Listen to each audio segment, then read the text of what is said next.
How's it going, everyone? So last week I made a video on the top 5 wide receivers I see fits for the Green Bay Packers in the upcoming draft class.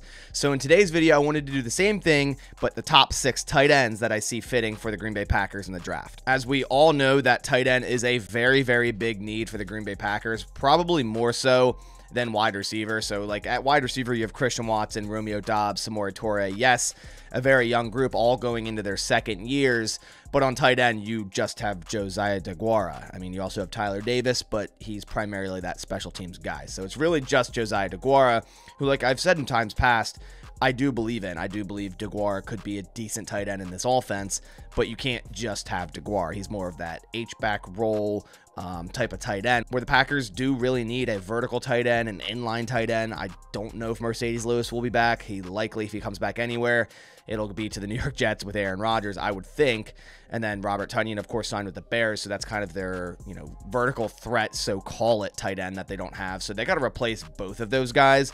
And I think they're going to do so in the draft because the free agency pool at this point is just super, super thin. So in this draft, there's a lot of tight ends in that second round range. There's a couple that could go in the first round, but then from the second to third round, there's a lot in that. So today I wanted to go over the top 6 guys that, the Packers could draft any of these guys or even 2 of these guys to add to their roster. Now, I do want to give honorable mention to both Zach Kuntz and Luke Schoonmaker. They're not my top 6, although I both really like those tight ends kind of in that 3rd to 4th round range. So say if the Packers were to get one of these guys in this top 6 and then draft another tight end later in the 4th to 5th round and it be Luke Schoonmaker or Zach Kuntz, I'd be very, very happy with that. All right, so for the first tight end on this list, a lot of people's consensus tight end 1 is Michael Mayer from Notre Dame, a 6'4", 249-pound tight end, ran a 4.740 and has an RAS score of 7.66. When the draft season first started, a lot of people had Michael Mayer as like a top 12 pick. He has fallen since then. Now I kind of see him ranging anywhere from the 20s to sometimes even early second round. But I do believe Mayer will go in the first round, and I do believe he will be the first tight end off the board. A lot of people have Dalton Kincaid as their number 1 tight end, but just based off of all-around tight end, I think Michael Mayer is that guy. So if we go over his pros real quick, Michael Mayer is a great blocker. So for a team that wants an inline tight end that can also threaten you, as a receiver, Michael Mayer is your guy. A great blocker. So you can put him on the line in running plays or even passing plays, and he can block for you. He also has very great hands, so he's quarterback's best friend. You throw to this guy on 3rd down, he's most likely not going to drop the ball. He's a good route runner, so he knows what he's doing at that tight end position. He's a mismatch. He is only 6'4", 250, but when he gets put up against smaller defensive backs, he easily outmuscles them and is a mismatch in that regard. And the final pro is he is versatile, so it's not just an inline tight end for Michael Mayer. He can split out in the slot or out wide if you need him to as well. And more to that fact, last year Michael Mayer for Notre Dame actually played more slot snaps, 161, comparative to the inline snaps, 143. Every year for the past 3, he's actually played more slot snaps, and that's just kind of how the Notre Dame offense used him, but that doesn't make him just a slot tight end or a move tight end. He can definitely be your inline guy and your move tight end. All around, he is the best tight end in this draft class, and his value, like I said, is a first-round selection here. I could see him falling early second round, but I do think a team that is tight end needy, and there's a couple in the first round, I think he's going to go in the first round. So whether or not the Packers would spend pick 15 on him, I don't think the value's there at 15. But if the Packers were to, say, trade back into the 20s and they were to select Michael Mayer, I think I'd be more happy with that. And I've said time and time again, selecting a tight end in the first round kind of isn't the way I like to go.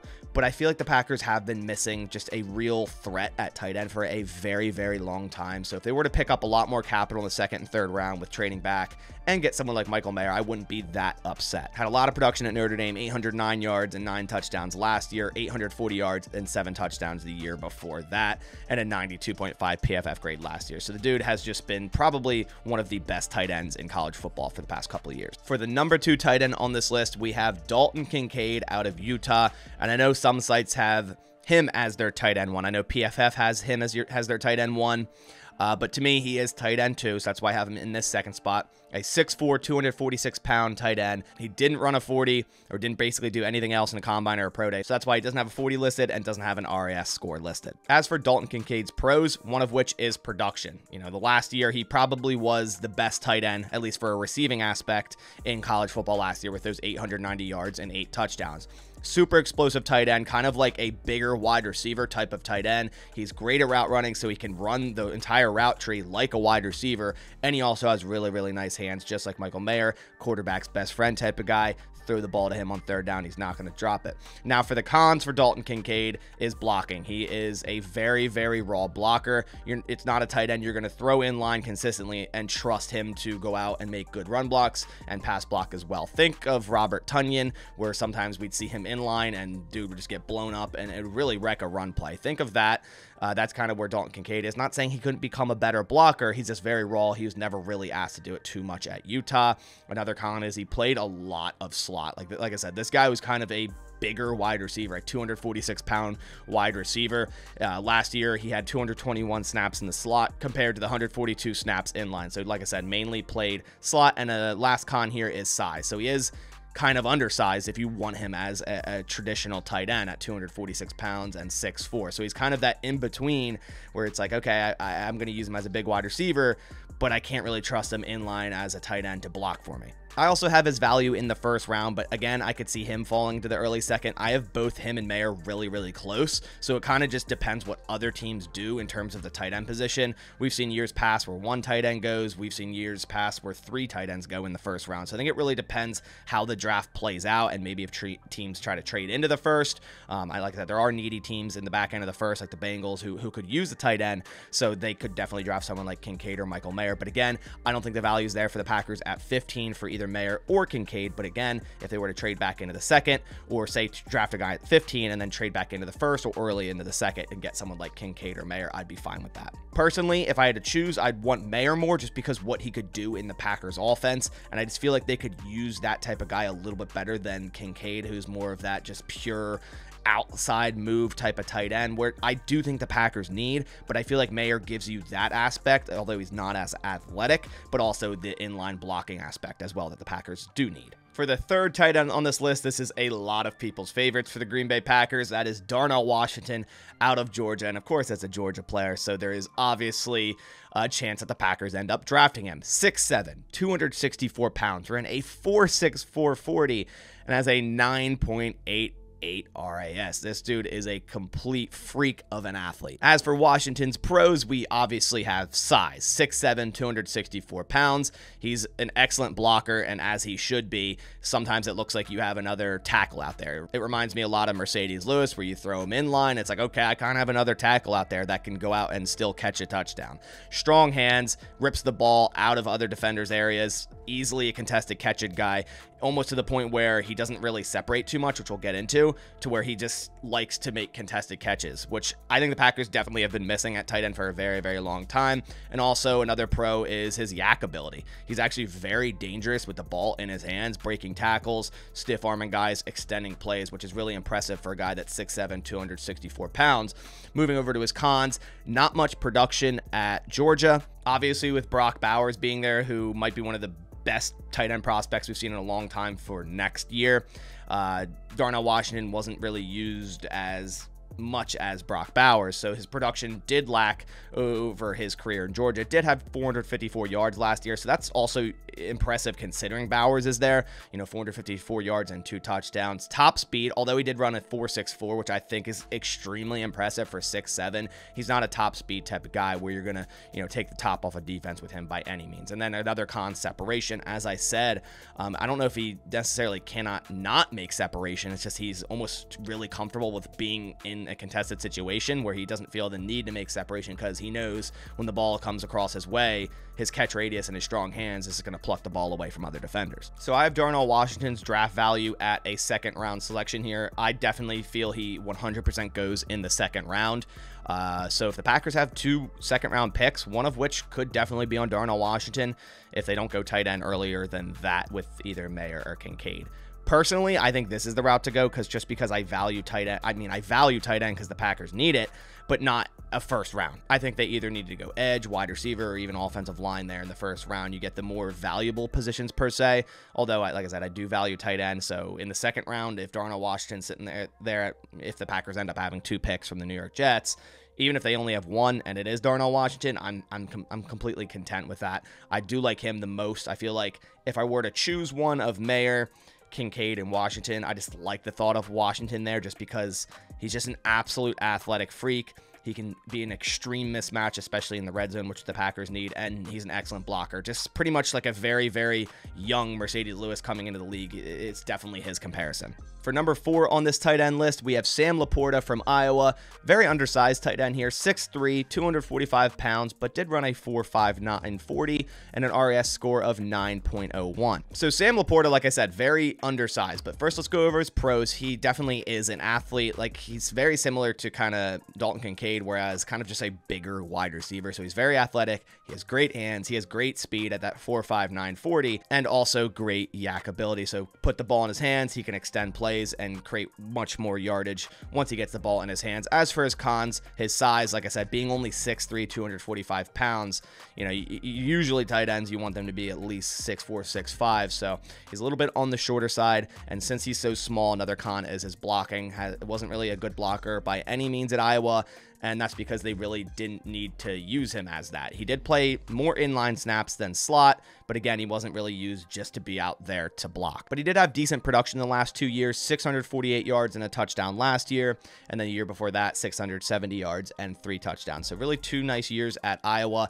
and you know, Iowa is kind of tight end university, so I think Sam LaPorta will be a decent tight end, but I think if you're going to want a guy like him, he's kind of like a poor man's Dalton Kincaid, and it's nothing against Sam LaPorta because I think he will be a good tight end, but he's kind of a smaller, lesser version of Dalton Kincaid. But I do like him in the 2nd to 3rd round. I don't necessarily think I'd select him in the 2nd round personally, but say early 3rd round to mid 3rd round, if he's still sitting there and you haven't gotten a tight end yet, yes, it's a tight end in the 3rd round, and that's like a cursed thing for the Green Bay Packers, but I do like him in that 3rd round if the Packers wanted to finally snag a tight end in that round. For number 5 on this list, we have Luke Musgrave from Oregon State, probably the most interesting one on this list in terms of the unknown.